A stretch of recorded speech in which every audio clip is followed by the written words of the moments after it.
Hey guys, welcome to the Massive Iron Channel. I'm Steve Shaw. In this video, I'm going to answer a difficult question. The question is, how did I get fat?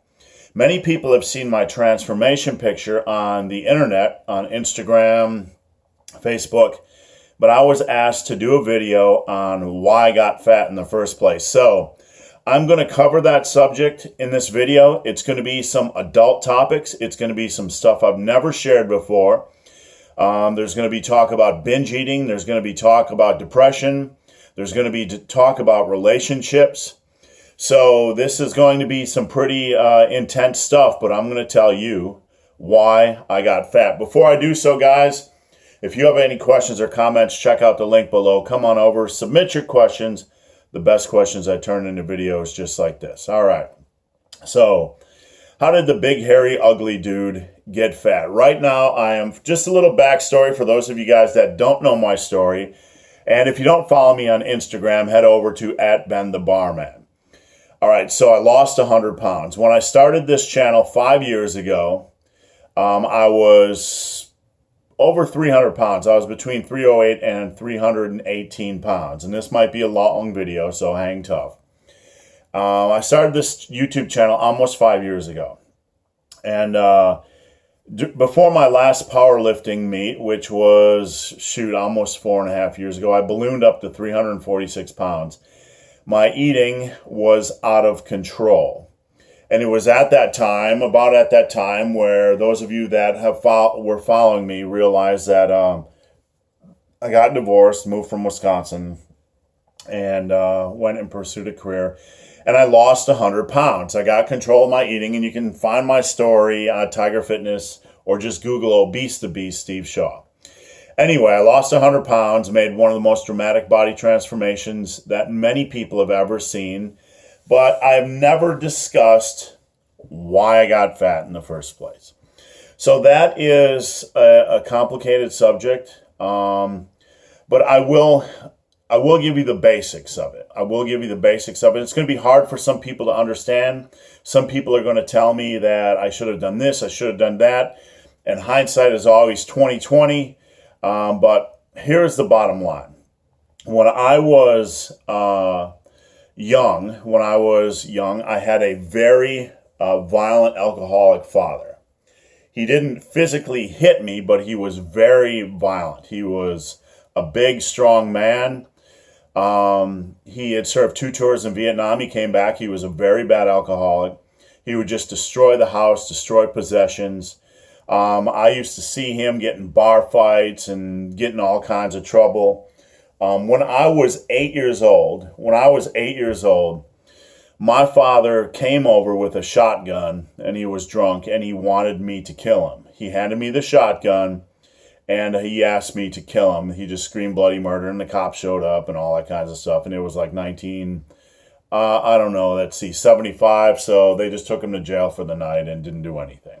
That's life in the 70s, and we were all tough and had big testicles.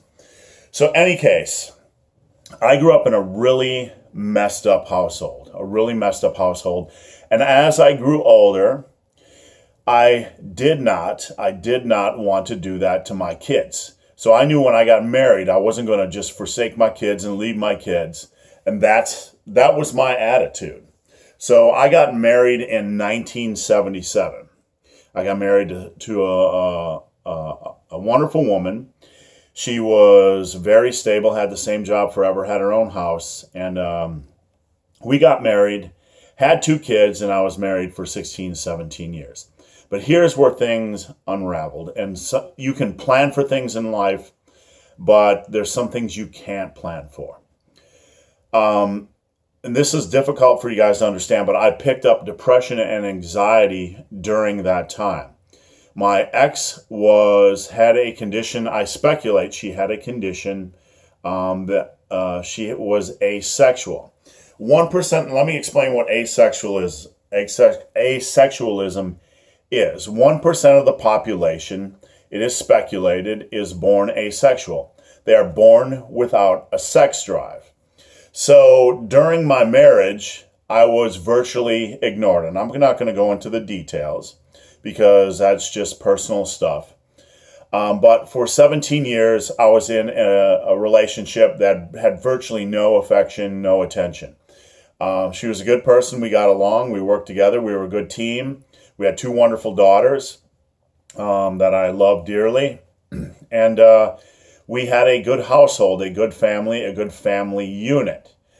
But because of the asexualism, because there was no attention, no affection, whatever, I started to slowly, in my mind, wonder what was wrong with me. What was wrong with me? Because we think it is us.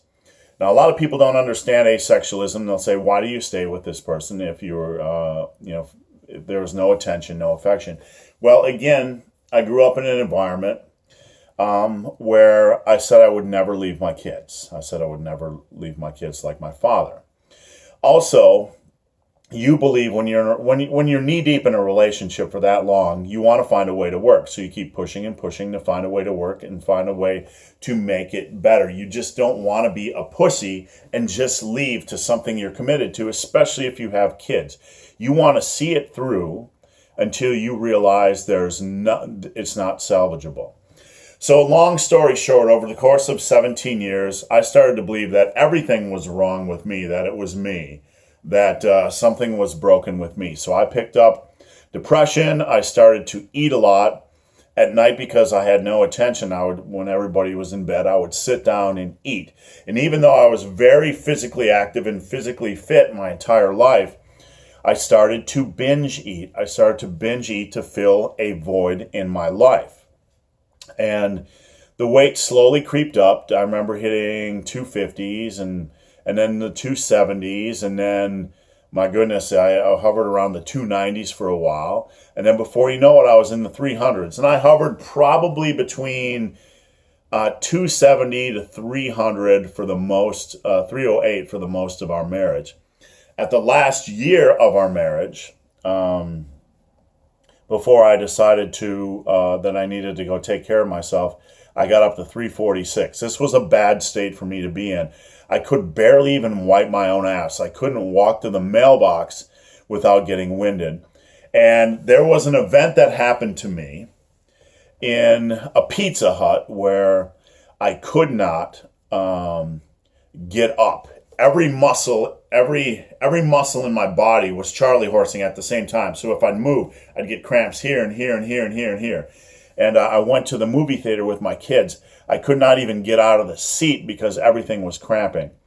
What I found out was that I had fatty liver disease from type 2 diabetes, from abusing myself with food choices.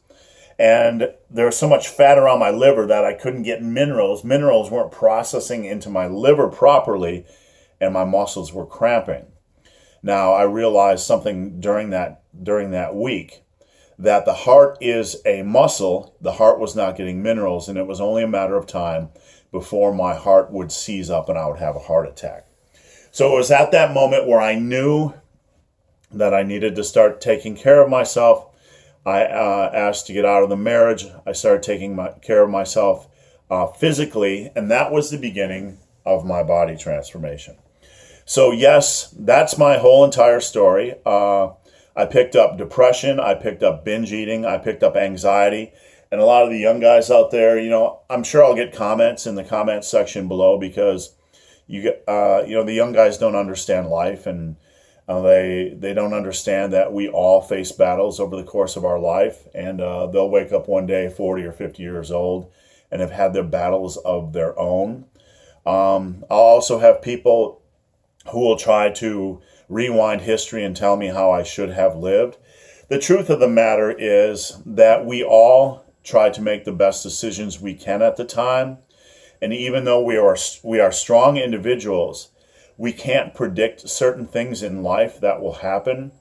We are strong in some ways, but in some ways we will get broken down, and we are broken down, and we have to learn to heal. And what I went through, even though I was always a strong individual, what I went through broke me down and rebuilt me. And now, as a 50-year-old man, I have learned so many things about life. I'm in control of my life. I'm in control of my weight. We all face issues. Heck, I face binge eating issues, but I have that under control. I've learned how to moderate that.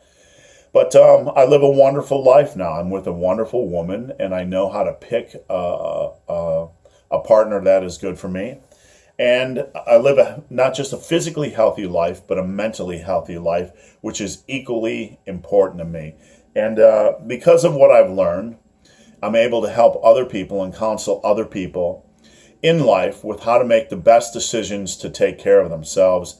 And that's something I'm looking at doing moving forward more and more on this channel, or possibly starting a second channel, dedicating a second channel to not just physical transformation, but mental transformation. So that's my story, why I got fat, and I hope it helps some of you guys. If you have any questions or comments, guys, again, check out the link below. And again, if you've made it this far in this video and have yet to subscribe to my channel, please do. I'd appreciate the support. Share share my story if you feel it helped you in any way. So guys, as always, thanks for watching. Have a great day.